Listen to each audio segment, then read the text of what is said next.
Sejam bem-vindos. Bom, vamos lá. O que é que você pode fazer para lidar com o sentimento de frustração? Às vezes, às vezes não, muitas vezes nós queremos alcançar algum objetivo, alguma meta especial, pode ser coisas grandes e pequenas, e por alguma razão, circunstâncias da vida nos tiram daquele caminho, a coisa não dá certo, não flui, e a gente sente um sentimento familiar de frustração. Então, o que a gente pode fazer em relação a isso? Em primeiro lugar, o fracasso é algo que a gente herdou, é algo que a gente acreditou diante de uma pessoa que em algum momento da nossa vida simplesmente nos desencorajou, nos fez acreditar que a gente não é bom o suficiente, que a gente não tem valor. Todos nós temos situações assim, todos nós vivenciamos situações assim, e isso desperta na gente um medo do fracasso. O medo é uma emoção extremamente paralisante e extremamente desafiadora para a gente experienciar e sentir, e o medo faz com que a gente ative a lei da atração, né? Essa lei universal que rege esse espaço-tempo para fazer com que a gente atraia justamente a situação que a gente teme. Ou seja, quanto mais você tem medo do fracasso, mais você vai manifestar isso na sua vida. Então, para e pensa, será que internamente você sente esse medo de fracassar, das coisas não darem certo, de se frustrar?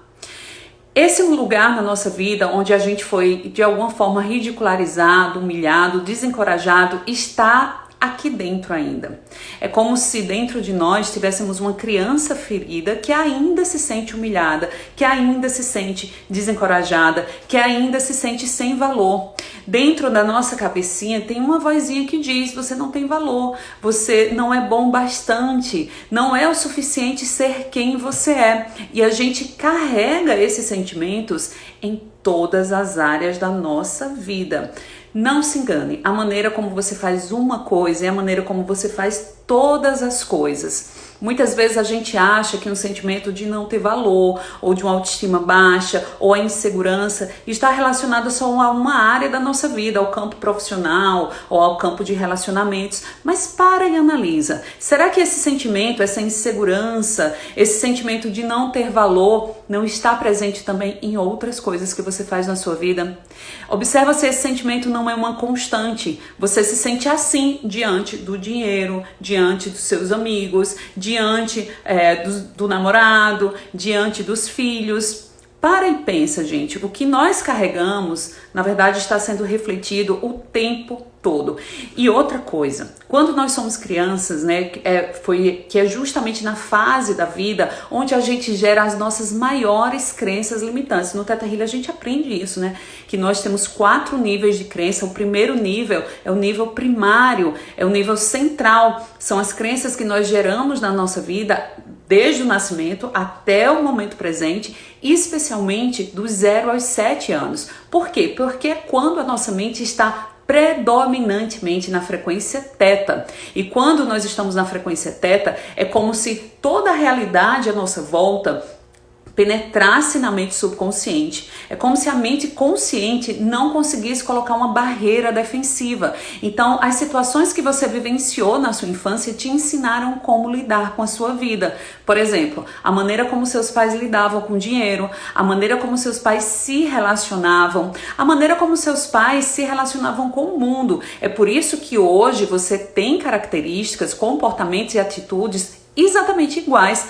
aos que você criticava. As coisas que você dizia, criticava, te incomodava nos seus pais, na sua mãe, no seu pai, provavelmente você faz exatamente igual. Isso acontece porque o seu subconsciente entendeu que esse era o certo. Então, por mais que conscientemente você critique esse comportamento, você pode se deparar, se surpreender fazendo exatamente a mesma coisa. E outra coisa, gente, quando nós somos crianças, a criança ela não tem uma consciência lógica, crítica, para entender que os pais podem errar, que as coisas não têm necessariamente a ver com elas. E como a gente não sabe lidar com esses embates emocionais, a criança traz para a sua identidade. Quando o pai, por exemplo, a trata com rispidez, ela acredita que o problema é ela. Eu não tenho valor. eu não sou bom o suficiente. E aí a gente cresce acreditando que é preciso fazer alguma coisa para a gente ser amado, é preciso fazer alguma coisa, ser uma pessoa diferente de quem nós somos para receber o amor, o acolhimento, a aceitação.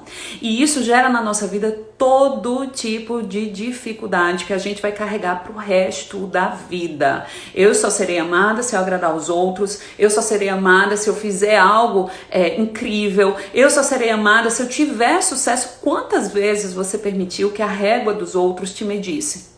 Eu digo isso, gente, porque por muito tempo na minha vida eu só me sentia feliz e bem comigo mesma se eu alcançasse uma meta, se eu passasse numa prova, se eu conseguisse um objetivo positivo. Se eu não conseguia, aquilo me destruía, acabava a minha autoestima, eu começava a acreditar que eu não era nada, ou eu merecia o fracasso. Isso por quê? Porque dentro de mim a régua que me media era o acontecimento externo.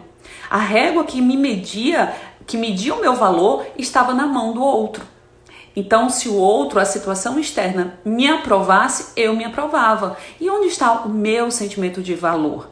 Ó, a Adri falou, eu tive muitos problemas de saúde até os 7 anos. Eu acho que isso me influenciou muito. Sim, querida, influenciou muito. E olha só também, gente, problemas de saúde para criança, às vezes acontece, e muitas pessoas vão se identificar com isso, quando você fica com dor de dente, fica doente, com febre e tal, é aí que você recebe amor, é aí que você recebe carinho, atenção, é aí que todo mundo te dá a atenção que você como criança sempre quer. Criança, ela deseja o carinho, a nutrição, a aprovação dos pais. Então, quando a gente não tem isso na nossa infância, o que é que a gente faz? A gente cria situações, mentalmente situações que fazem sentido para a gente receber esse carinho.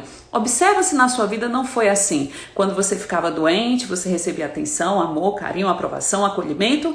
E aí, o que é que sua mente entendeu? Que ficar doente é bom. Você começa a co-criar situações de doença, de desequilíbrios físicos, porque isso vai trazer para você o amor que você deseja, o amor que você quer. E a nossa mente, ela dá um jeito de trazer para a nossa vida tudo aquilo que a gente deseja. Então, é possível que você tenha crescido, que você cresça gerando pequenos problemas de saúde, pequenos conflitos para gerar a atenção que você deseja. E isso, gente, é a maneira como a nossa mente aprende e tá tudo bem, não é uma questão de você se julgar. Muito pelo contrário, é uma questão de você ver que hoje você tem a oportunidade de olhar para dentro, de olhar para suas feridas internas e curá-las e colocar amor e colocar aceitação, acolhimento. Vitória e fracasso, isso não existe, gente. Tudo que existe são resultados. A voz interior que tem aqui dentro da sua cabecinha, ela te julga e te critica e te elogia da mesma forma com que você foi censurado na sua vida. A mesma maneira com que você recebeu as censuras, as críticas, os julgamentos, hoje é a maneira como você também faz isso. Então é primordial, é essencial que você mude a maneira como você se trata, a maneira como você se cuida, a maneira como você se ama, porque o mundo vai te amar, vai te tratar exatamente como você se trata. Se você é a pessoa que mais se condena, se julga, se critica, se coloca para baixo, não espere que o mundo e outras pessoas façam diferente, porque tudo à nossa volta é apenas um reflexo daquilo que nós somos. Então hoje eu vou te deixar uma dica para você experienciar o sentimento de vitória, de sucesso e também para você experienciar e viver o seu amor próprio. Experimenta hoje. Estipular uma pequena meta. Escolhe uma coisa para você fazer, ter sucesso nisso e trazer para a sua vida todos os sentimentos positivos de realização.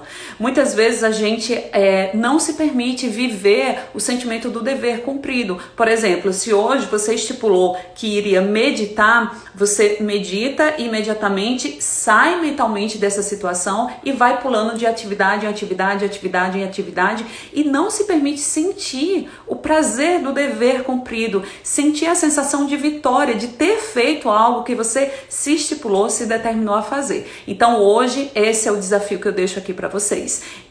Defina uma coisa para você fazer hoje, para você experienciar a vitória, o sucesso e se elogiar. Muito bem, você conseguiu.